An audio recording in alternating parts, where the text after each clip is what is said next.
similarities between our languages. And lastly, this explained the evolution of English and its Anglo-Saxon branches. For example, it's probably easier for me to understand my students who speak Urdu than my students who speak Tamil. And that is because of the origin of both of those languages coming from two different places. And having that prior knowledge allows me to be more understanding as well as really cater to what I feel that my students need. Another subject I would like to talk about is something that was very difficult for me, but we took it in our very first year when we were in the program, and it is second language acquisition. This entire subject just talks about how second language is learned, and yes, it is very different from how a first language is learned. This subject provided in-depth theories of how students acquire a language rather than learn a language, which of course we learn the difference between learning a language and acquiring a language. The next thing is that this subject created a general understanding of how learning occurs. This, of course, can be applied to any sort of learning. It doesn't stop with just languages. But understanding how people learn is such an important part of my job, as I also understand that not everybody learns the same way. Everybody has different, not just different styles, different preferences, but everyone's brain works slightly differently. I could honestly tell you that there's no one methodology that would work the exact same way for another child. It just doesn't work that way. And this subject helped me to understand that. The next thing that this subject provided me was it paved the way for more complex linguistic areas. There are so many parts of learning a language that is just way more complex than you would initially expect it to be. And this language breaks it down and sets a platform for you to learn about more complex things. So you think language is just about grammar and vocabulary, but then when you go into second language acquisition, it talks about how people process their thoughts before they say it, how somebody's motivation can affect how they learn a language and things like that. The next one I want to talk to you about is a mashup of two subjects. Professional development is something that we had to go through in our final year. And this taught me that just because you're done with university, just because you're done with your program, doesn't mean that you're done developing personally or even professionally. Just because you're done with university doesn't mean that you don't need to pursue other things or just want to be the best version of yourself. And micro-teaching was something that we had to do in various subjects throughout our course. And what it did was it created a mock simulation of what a real life classroom would look like. So much so that this simulated environment, it had real students because I did it on my classmates as my unquote students. And because they were students, they had similar questions that my students, my real students asked me now. And I found that once I started teaching, I had been so used and accustomed to dealing with this kind of questions and dealing with students that it really wasn't a shock to my system when I started doing it full time. It also allowed for real-time interaction with a class. It's very different to write a lesson plan and perform a lesson plan and then have to answer real life questions, handle real life problems that occur. And micro-teaching is not just something that we do once or twice. It has been a consistent thing, consistent training since the beginning of the program. And it encourages thoughts of personal and professional development, like I said earlier. And I am constantly thinking of how I can make myself better, how to reflect on my actions, how I can reflect to be better. And reflection is a huge part of being a teacher because there is no ceiling. There is always something to break through, and there's always a way to improve. Yeah, as I mentioned. And the next one, you may think, did we get any training for online teaching? Has this course prepared us for a pandemic? And actually, I would have to say yes. This particular course, English Language Learning and Technology, prepared us for a global pandemic. This was a subject that we had to take in our second year, if I'm not mistaken. And it not only introduced us to various and more modern mediums for educational resources, but how to use them specifically for teaching a language. When you think of technology, you think about phones, you think about computers being your technology, but then it goes so much more than that. It goes into virtual meeting rooms, it goes into applications, it goes into online quizzes. The students can use various websites and applications to assess themselves for autonomous learning. And this is something that when the pandemic hit, of course, none of us were prepared for it, but I had so much more knowledge of various websites to use, various ways to apply technology to our learning that really benefited my team and the students that I teach now. It also included various types of technology beyond the typical websites. Like I would never have thought of combining an app with a whiteboard app and letting multiple students write at the same time. But it has happened and it worked pretty well, and my students still use it till today. Now, the last thing I want to touch on, which maybe is a bit too personal, but I really feel like I want to talk about it, is the lecturers that we have in the department. Every single lecturer that I have ever had in the department has been easily available for numerous questions. I have had lecturers patiently explain over and over the same questions to me, no matter how many times I've gone to visit them, and I've never felt unwelcomed or rushed when I went to see them. All of our lecturers were just so knowledgeable and so experienced, and whatever problem you had, they probably anticipated it and they were ready to help. They were just so willing. They are modern, innovative, and flexible. I have had lecturers try to meet our needs as much as the syllabus needs, which really worked for us because we not only got to learn what was essential for us, but we got to learn the way we wanted to. Sometimes getting them feedback was a bit nerve-wracking because you don't really know what a lecturer is like until you spend some time with them. But I honestly have had the best experience with my lecturers. And lastly, my lecturers personally have been just so kind and willing to help me every step of the way. There are actually a few lecturers in my department that have personally taught me that I model and mirror my teaching for today. Because as a teacher, one thing that you don't know until you start teaching is what kind of teacher you're going to be. Are you going to be somebody who is strict and firm? Are you going to be laid back and caring? You don't know until you do it.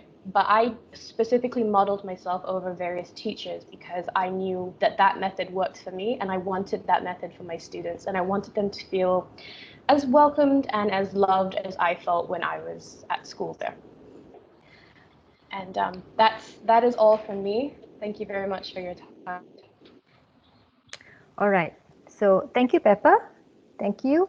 Moving on to our next presenter, Lydia Barker. Lydia, are you ready? Yes, I'm ready. Hi, everyone. Just give me a second to share my screen as well.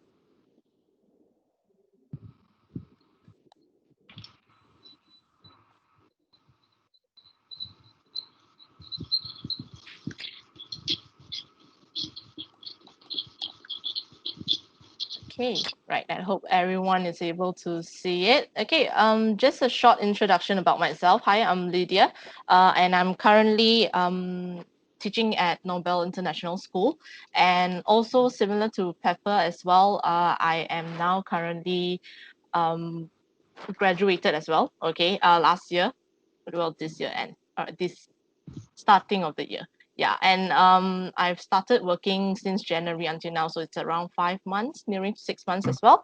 So just a little bit about maybe myself before I move on to my presentation. I would consider myself as being quite a handful at times. All right, I think my lecturers would agree with that as well because I tend to do things over and I tend to want to try a lot of different methods and different style of teaching while I am doing my degree in TESOL. So technically, this course actually helped me to pace myself, and also later on, I'm gonna share a little bit on how it actually actually helped me in my current teaching as well, and also in online teaching as well. So that is just a little bit about myself. Okay, so let's just quickly move on. So I'm going to bring you guys into three different stages. The first stage is where my own expectation and also what the course outcome would be, and also in the middle part, I would move on to how before I was thrown into the working world, how actually course actually helped me in developing a few qualities of my own, and then after that, what are the feedbacks or thoughts or reflection that I have uh, about the course and also about my teaching currently. Okay, so without further ado, so technically at the beginning of course one, when I got to know, I registered and got to know that I'm taking this course, I've actually have this thought in mind saying that, okay, so by the end of the course when I'm graduating or graduated, I would technically would gain the needed things or needed insights for teaching.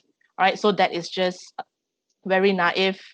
Such a now that I think of it, it's quite naive thoughts, yeah. So I will get to like Superman, put on my suit and just conquer over that kind of thing. But the course itself also, it's very, I would say it's very well laid out in a sense that it allow us to be very practical and realistic as well. So it does put my eyesight in a more logical and in a more paced out manner. So technically the course outcome does provide us the things that we need, but also it does provide us the platform theoretically and practically as well. Okay.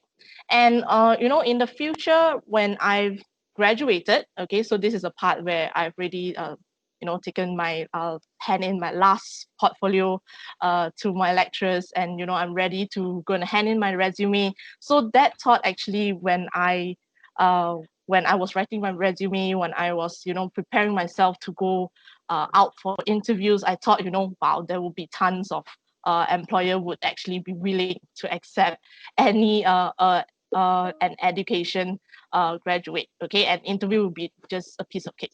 But in reality, um, actually I do struggle a bit in getting jobs, in getting interviews and stuff like that, because I do realize that different schools have different style and different demands as well.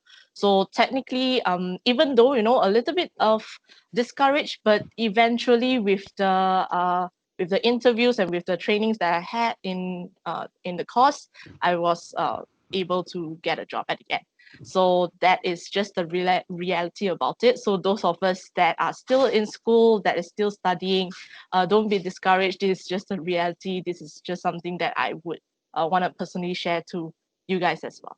Okay, so that is just my point of view and also what actually had happened in the past.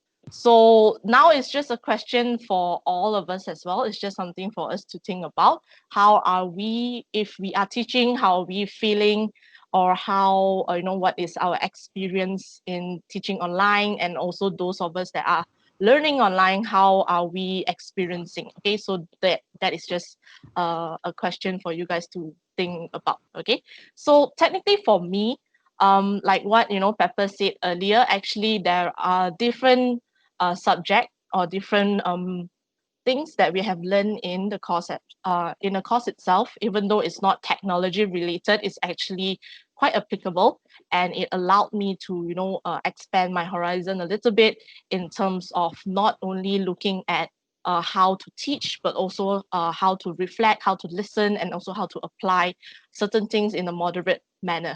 Okay, so how did the course help me in, especially in this time, and also in and out from online teaching? So the first one is it provided me at least, or most of us, an insight of how learning could and should take place in reality. So for example, like professional development, or even micro teaching, for example, or any teaching course that actually they actually prepared us to be mentally prepared. So because they will tell us specifically what to look out for from a student, and also what to look out for as a teacher when we are teaching real life student.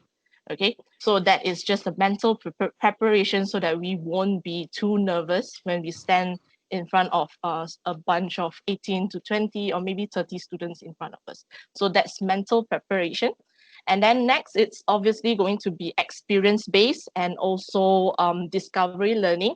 So a lot of the subject actually, it does not only require us to, remember certain theories and get familiar with certain terms and all those stuff, right? Even though there is written examination, but most of the time I do find the theories actually very helpful when the platform is given to us to actually use the theories towards in the form of micro teaching or presentation, for example. Okay, so that I think for myself at least, I am a more hands-on person, like I said earlier on. So I do find that discovery learning especially, it's very helpful for me at least. And because it allowed me to do it, and at the same time with the feedback given, constructive feedback given by the lecturers and also my classmates as well, it allowed me to rethink my decision, and which gradually help me to build the needed experience that I need now with my students. Okay. And then the next point is obviously with the provision of various tools to equip us, all right? So in terms of language, right, with the students that I have now, even though it's an international school, I do have a lot of Chinese school, Chinese primary school background kids, all right, with me. So just for your information, I'm teaching year 7 ESL, so English second language. So for them, it is going to be very difficult in getting the grammar right and getting certain vocabulary right, because in Mandarin especially, you don't really it's totally different from English. So that is where I would need to help them in understanding certain concepts, so that they are able, when they are writing, or even for their listening quiz or listening test as well, to teach them how to pick up certain keywords, so that they themselves don't feel discouraged in learning the language. And also it does provide me a platform to also assist those that I'm teaching year 8 as well, so the first language. So knowing that they are a little bit better doesn't really necessarily mean that they are prepared, for certain writing skills or reading skills. So I do appreciate the course. I like, for example, language assessment. All right, so the lecturer does throw us with tough assignments, even though it does give us like a nerve-wracking moment. But I do appreciate with all those all the pressure given, so that even now when I'm preparing my materials and preparing even questions or test papers for my students, I'm able to gauge in not only knowing their background a little bit, but also knowing how to push them forward in order to help them improve in their proficiency as well.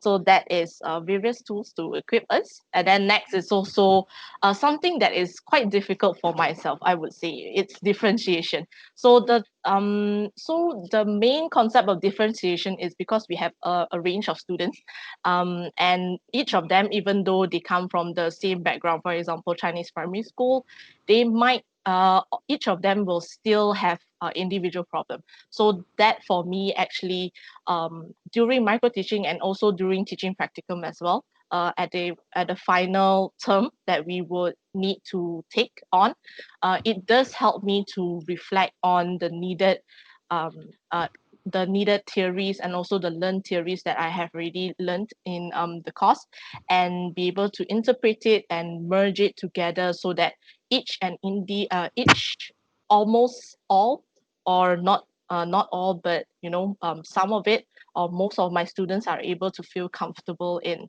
learning the language, all right, because they are given scaffolding and they are given help or aid to help them in learning the language, and also at the same time having fun as well, so that they won't be anxious when they are learning it. So that is basically something that I'm still practicing, and I am still discovering in how to actually prepare materials that is available. The availability of it's better for my learners as well. So the last one, it's something also quite personal to me as well, which is reflection, feedback, and observation. Initially, when we are giving presentation or even micro teaching, we are being observed by our lecturers or our classmates. It can be nerve-wracking, but the feedback and the things that they say, it's actually very, very beneficial. And even now, I do practice. I do ask, my colleagues if they could come into my class to observe that kind of thing, so that I'm able to be a more reflective practitioner as well. Because as teacher, we are still learning, and as amateurish as I am now as a teacher, I do have a lot of things to learn as well. So from my colleagues or even my head of department, I'm still trying my best to gauge how actually to present classes or lessons that would be beneficial for not only my students, but also to bring them forward to a better learning progress. Okay, So the last one, I would just have to say, even though in reality, yeah, this course has really helped me a lot in theoretically and practically as well, but there are still a lot to learn. So although there are this education degree has actually helped me in a lot of ways in terms of teaching the language, in terms of how to usher it out appropriately, and also things to take note and so on. But in terms of all this stuff, I think all of us would agree the cooperation between people's schedules and events is something that I'm still struggling, and I'm still learning as well, because it's just it's an institution, and things would run differently compared to when you are enclosed in uni, and only and you are familiar with your lecturer and your classmates. So that's just something that I've learned, right, personally, when I'm still working. And also selecting the best platform, even though there's a lot of option out there, not every single one of it's available, number one, and also it's suitable for the learners as well. And also differentiating tasks as well, and also emotions and incidents in class. I think all of us, is if we are teaching, especially, the emotions rises, incidents do happen in class. So that is something that we would have to learn eventually, when we are slowly developing, and also slowly teaching in our own career as well. So just to end, however, with one of the education degree, I would say that it does provide us quite a safe parameter for us to know, right, what to do to benefit our learners better, which is to do reflective practices, and also which aspect is lacking within a class, right? So within a class, after knowing them for a while, because that is something that we have been practicing, something that we have been learning in the course itself. So when we are standing in front of the students, even things that they say and things that they do, we would actually could guess, or could foresee.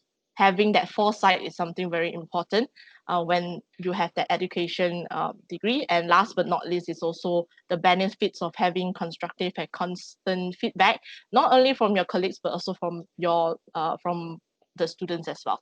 So that is just basically my presentation. I hope that all of you could get at least something from me today. Thank you. Thank you, Lydia. Thank you. So moving on, our third speaker or third panelist, Arif Iman. Arif, are you ready?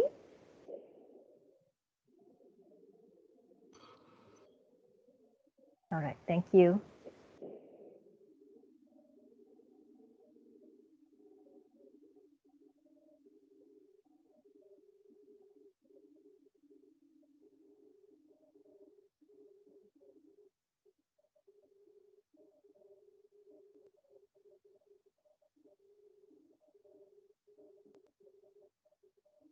Arif, can you unmute your speaker, please, or your mic?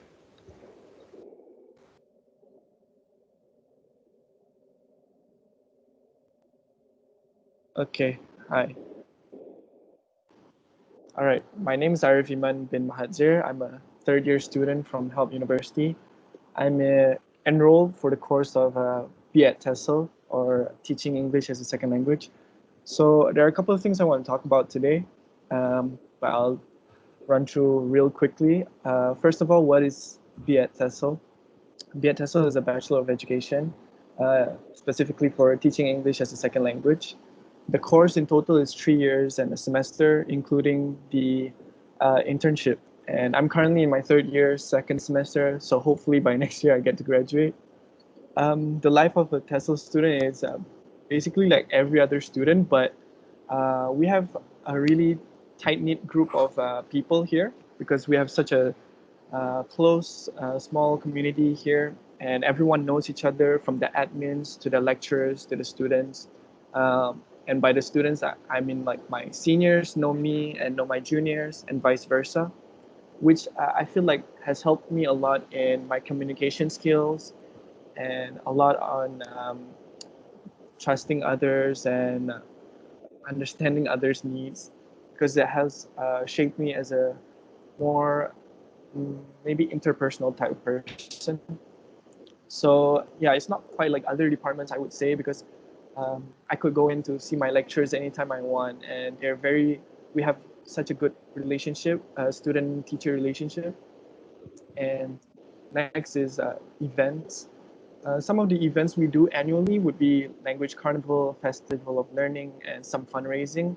So basically, Language Carnival is just to introduce English to students from different schools, maybe different departments. So we do that annually, and it's been successful a couple times. So yeah, and one of the events that I'd like to highlight that we don't do annually, but I feel like we could would be annual dinner, like the theater arts program that we did last semester. It was very eye-opening for a lot of the students. We were involved. From the cast to the crew, and it was good. We built good relationships there, and it was fun overall. But that was a part of a course, a module, a subject called theater arts, which was an elective. And speaking about subjects, there are 37 subjects, 28 core, 3 electives, and 5 mata pelajaran umum, which is a required subject that we need to take by the ministry, issued by the ministry. So, moving along for modules and subjects, I feel like personally there are 5 subjects that are interesting to me, and I believe that there are some subjects, key modules in each academic year that is crucial in our teacher development. The first, I'll just show all. The first is ELT methodology 1 and 2, which are 2 subjects for English language teaching. It teaches us the approaches and the pedagogies for to apply in a classroom. The next few modules is teaching subjects, 8 teaching subjects in particular, that I feel like it has taught me so much. I would not get into that because my alumni, Lydia and Peppa, has talked about it. So to name a few would be teaching grammar, teaching reading, teaching learning and technology, teaching diverse learners.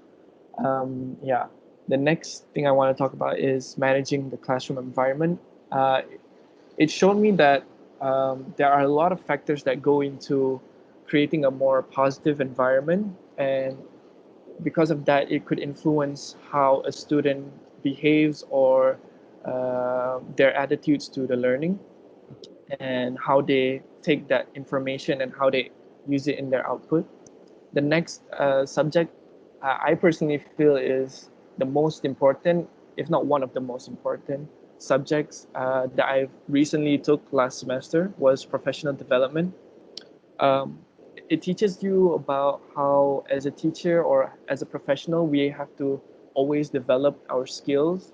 So we learn how to develop our skills, how to develop our goals, and it, it also showed me what to do in order to refine our skills, like attending workshops, um, participating in conferences.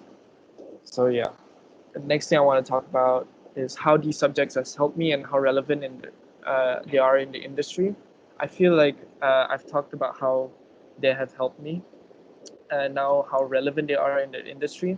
The teaching subjects and ELT methodology, they go hand in hand, because on one hand, for teaching subjects, they teach you about the content and the way what to teach, but then the methodologies are teaching you on how to teach those subjects, which I will touch again later. Managing classroom environment is very important because we need to keep the student in check, apply certain rules and regulations that would create a positive classroom. History and structure, basically, uh, it teaches about the history of English and how it came to be, the language families. Uh, somebody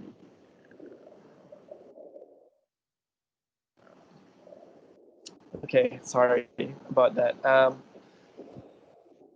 Sorry about that. Yeah, the next is structure of English. It teaches about the uh, the words, the English words, and how it came to be and all that. I think I think Peppa talked about it just now.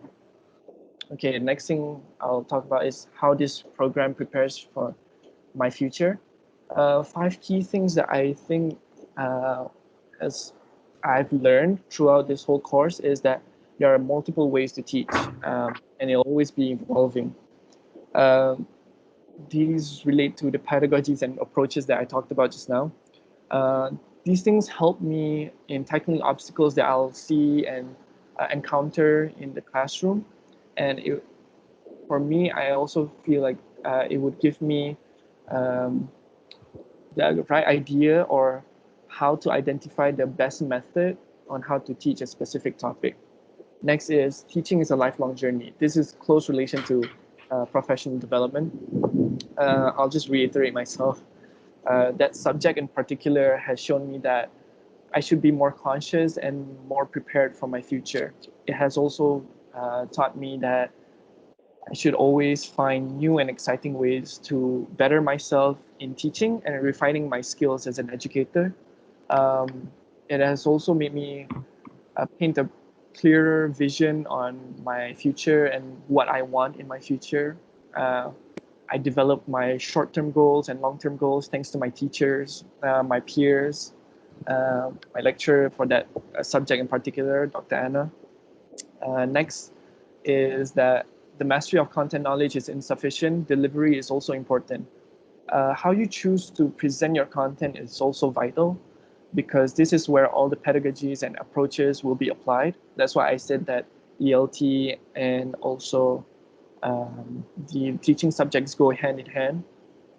Um, Next is you are responsible for shaping and molding the students' values and attitudes. Yeah, aside from education, I did know that uh, as educators, we are responsible of developing the good values and and teaching these kids good values so that when they leave school, they will become a good person. They will become a person that knows what they want. So that's why I feel like us as educators, that's where we implement those values and attitudes to become a good model. So last thing I want to talk about is what I have learned myself. Three things of self-discovery that I feel like I have learned is to always take risk and everything is a leap of faith. Because before I was in this course, I feel like I was very reserved and I was very I kept everything to myself really. But with the encouragement of my lecturers like Miss Delaney, Miss Melissa, Dr. Anna, Miss Dia, yeah, they've shown me that I have the potential to be a better student and a better person, a leader. They always tell me that I have to do more, I can do more. So I wouldn't have taken any risk if I didn't meet any of my lecturers and my friends, my classmates. So I owe them a lot. Next is to always improve myself. Um, I always taught myself when I reach a goal, I'll be satisfied. But after 3 years of being in this course, I feel like there shouldn't be a finish line.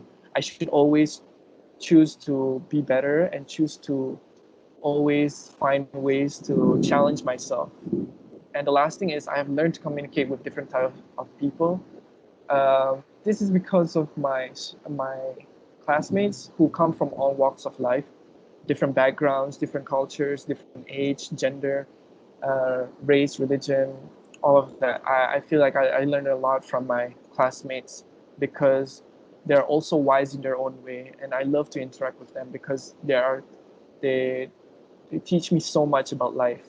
So, and with that being said, that's all from me. Thank you so much for listening, and I hope it was informative for you guys. Okay, thank you, Arif.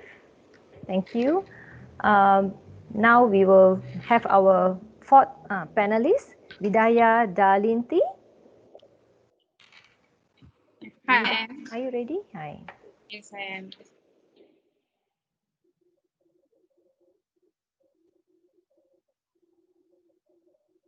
Hi, everybody. Good afternoon and welcome to this session. Well, I'm actually a cohort one student of med class, MED TESOL at Help University. And it was definitely a journey, me being a student in Help. I've learned a lot, and I'm actually, whatever I've learned, I'm actually putting it into practice till date. And that's yeah, it's really interesting studying at Help. And of course, I learned quite a bit. So I'm just going to share a few things with you all. And yeah, just a minute.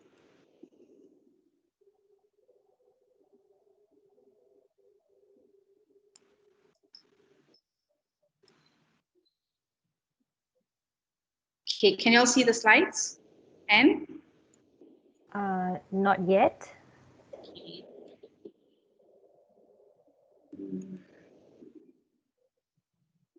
Okay, just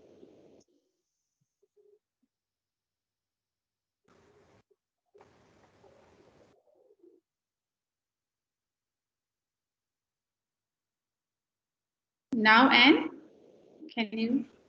No. Oh, God. Okay, what's happening?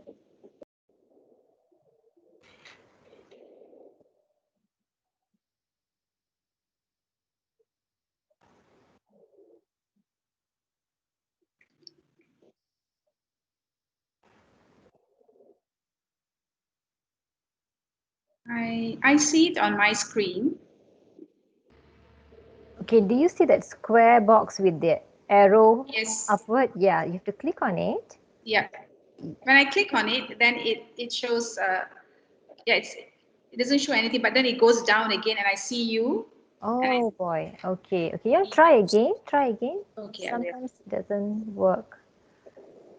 I see the desktop and I see window. That's the Microsoft Teams, but I don't see my slides. Okay. Can you open your slides first? Are they open? It is. It is open. Or Mm. is it fine if I just say what I have to say then? If It's you don't not a have a sharing choice. screen. Can you share the file?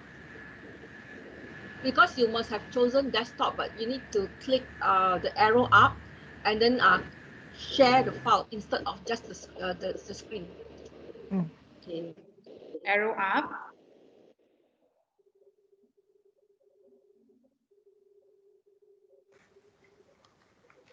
And I don't see it. So can I just go ahead without the slides? Um, Oh, And let's just go ahead with that. yes, sure. Is her sharing will be fine. Yeah. Yeah, yeah. sure. Yeah. Okay. Let's. Thank you. All right. Thank you, Anne. Okay. Just like to say, like, what I love most about my student life at Help.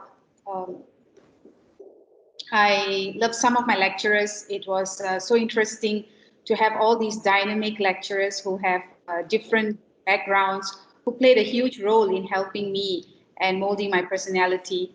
To name a few, Dr. Anna Nirmala, Dr. Lim Chu Peng, Dr. Yo, and also many others. I also love the atmosphere, as nerve-wracking as it got. There was a certain allure in streaming over deadlines and examinations, because this was the time where all my peers, and we all got together, and we spent sleepless nights actually studying together and breaking down in tears or in laughter from the pressure before the finals. And as a student, I never thought I will miss help, but as a graduate, I do. Uh, I do miss help very much, and yeah, Miss University days is like it's totally different from how we are now, right now. Because when I was actually doing this course, it wasn't a full-time course; it was a part-time course. So it was mostly weekend classes for me, and yeah, so that was how it is. And the insight, skills, and experience that made a difference to my own life and the lives of others around me. Currently, I'm working in a Chinese independent school, Pinhua High School, Klang, and I'm the deputy center coordinator of the English department. And we have currently like few teachers who are actually doing the master's program in various public universities as well as private universities. And when they share their knowledge and also their experiences, it's at times it's different from what I have actually experienced and helped. Yeah. The nature of the degree I took allowed me to think critically. It made a huge difference to how I began to see the world, because I began to dissect and create my own critical takeaways from the these situations like classroom management. And classroom management wasn't really an issue to me, but sometimes observing my teachers and seeing how they actually cope in the classes, it is a bit challenging to them. And it helped me a lot in my academic growth, as it inspired me to learn more. I began to read more and expand my knowledge, and that just didn't stop there. I actually took it back to the classrooms, and I shared it with my fellow students and also my fellow colleagues. So this essentially allowed me to join certain social movements advocating for a more affirmative change in society. I hope to develop on this further, and more importantly, be able to be qualified to educate others in the future. Yeah, that's one part. And what I loved most about my student life at HELP, well, I loved HELP student life for its vibrancy and fun. People at HELP were very friendly and inviting. The same could be said for some of the lecturers who taught me. I loved the warm and inclusive culture that HELP cultivated in me. It also offered me offered me the time and flexibility to go about and work on my other interests. For me, HELP was a place that really sparked my creativity. Yeah. I was kind of like a conservative person, but then coming into HELP and pursuing my master's in education actually gave me a lot of like exposure, where I had to do like most of our courses or modules. There were days when we had to actually do surveys, and we had to meet people, and this actually gave me a lot of experience.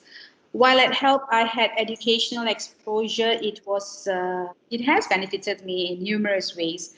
I was exposed to the importance and the need of language pedagogy, and the importance of language in educating Chinese independent high school students. I was able to even apply it in my work experience, and that has contributed a lot to my current job. Working in a Chinese independent school environment, it's slightly different, I would say, from the national schools. Chinese independent schools are disciplined, and some students, it's just that the language, sometimes they're just too afraid, or they just refrain from speaking because they're not sure if they are correct, and what they're saying is their pronunciation is correct, and so on. But then when you actually sit and you explain and you talk to them whatever I've studied in this language pedagogy and all that, it's not like me explaining what I have studied, but then when you learn all this and you put it to practice, then yeah, it gives them like a kind of uh, confidence, that builds their confidence. So that's that.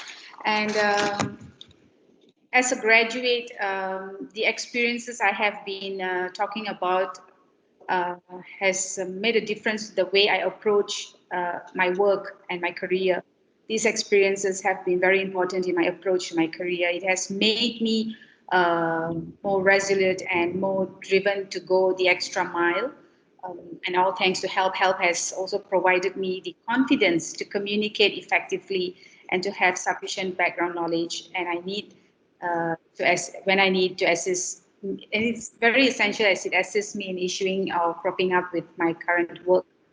And yeah, my goal in life, where I'll be headed to in the future, I hope to continue working at Pinoy Just English PHJC before applying for a scholarship to pursue my PhD. I come to understand that HELP is also opening up some their PhD course. So let's see how things go. And my goal in life is to to study leadership in education and socioeconomic research, while at the same time juggling my job. So that's there. And lastly, what's my advice to the current potential HELP students? Yeah, work hard, guys. Have pride in your work. University can be a defining time for many, and your attitude to your work impacts what kind of person you will be in the future. So at the same time, learn to find time to invest in your passions and interests. And university life at HELP was all about a journey of self-discovery. So I'd just like to end with a quote, believe in yourself and all that you are. Know that there is something inside you that is greater than any obstacle, like Christine Milanson. Yeah. So that's about it. And thank you. Thank you. Thank you. Thank you so much, Vidya. Just to add a little bit to what Vidya has shared. Okay, so basically, I also did my MEd, Master of Education, TESOL in HELP University, but I was in cohort 3 or 4. One thing that I think is very significant about our program here is that, of course, the modules, the courses have actually taught us a lot, okay, with regards to self-development, okay, with, to gain knowledge and so on and so forth. But our assignments are very, how to say, it actually helped us a lot, because each assignment requires us to do a lot of literature review. So literature review is basically reading a lot of journal articles, and these journal articles are usually the latest one, and it helps us to actually be very current in our teaching practices. So we learn a lot. And the lecturers are, of course, wonderful. We can approach them anytime. Okay, we learned a lot from them. There are some people whom I'm actually modeling at this point. Okay, I've learned a lot from them. So I'm glad that we have good lecturers here in HELP University. Yeah. Okay. We have had all 4 panelists present their learning journey here with us in HELP. Any questions so far? We'll open the floor now for question and answer. You Hi, may post. Jane. Yeah, I'm Lai from HELP University. Yes, Mr. Lai. My question is now to Miss Vidya. We know each other quite well at the English debate. Hi, Mr. Lai. Yeah, I want to say a big thank you and congratulations for being having learned so much from HELP. One question I might like to hear your precious view. Knowing that you are teaching in Chinese school, there's always a very controversial issues, whether the mother tongue, is it an interference or is it an advantage in ESL teaching and learning? What is your view? Well, Mr. Lai, I wouldn't say it's an interference, but sometimes what happens mostly in Chinese independent schools is they have this. What they do is they have this direct translation, and when that happens, then the tenses goes, it goes like array, and that's where they get into a bit of problems. But now they are much better, and I don't think it's a major issue. It only becomes a major issue when they start writing and speaking.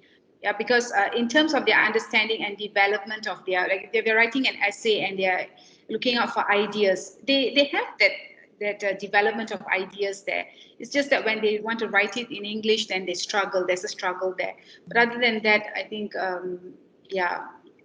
Well, L1 we are all not native speakers, so that the L1 interference is there sometimes, but then it's mostly applicable in the Chinese independent schools. You can say that it is there, but then it's slowly evolving and they're getting much better. Probably it's they're exposed to more reading now, and yeah, that's my. Yeah, I know in your case, because you're not well versed in Mandarin, but Right. what about those bilingual teachers? Sometimes the students, especially the weaker class, Yes. students tend to use find an equivalent in Mandarin for all the English vocab.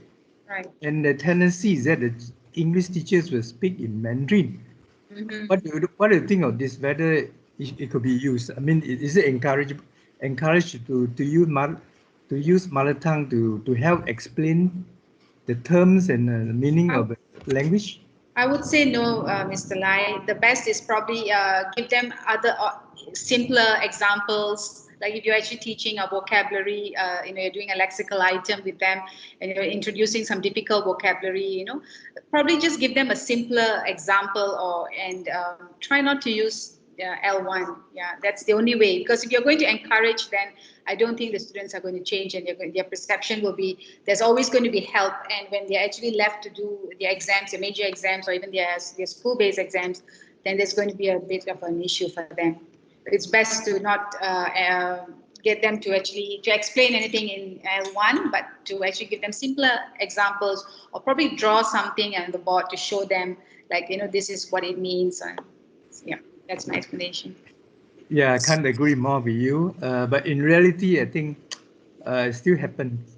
Oh yes, it does. Mm. Thanks a Thank lot you. for sharing. Thank you. Thank you, Mr. Lai. Any other questions from the floor?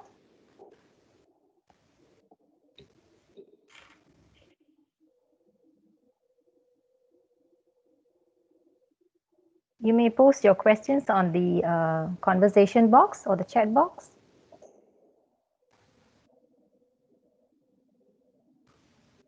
Okay, so if there are no more questions, then I will, I'll end our session. I'd like to thank each one of you for your time, okay, spent here with us.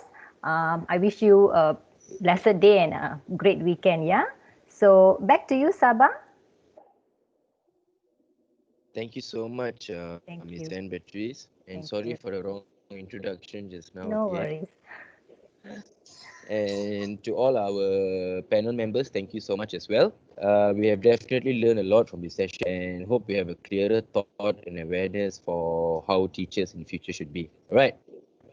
So before I end the session, I have a small announcement to make again. For school teachers and Form 5 students this year, we would like to inform you that Help University will be conducting SPM revision seminars starting on the 5th September till the month of December. Subjects are offered are Ed Maths, Modern Maths, Physics, Accounting, and English so far. So if you are looking to get more tips, please join us for SPM revision seminars. Also, we will soon be accepting applications for SASA's Help SASA scholarship for Form 5 students this year. So if you have any inquiries, please head to our website to find out for more.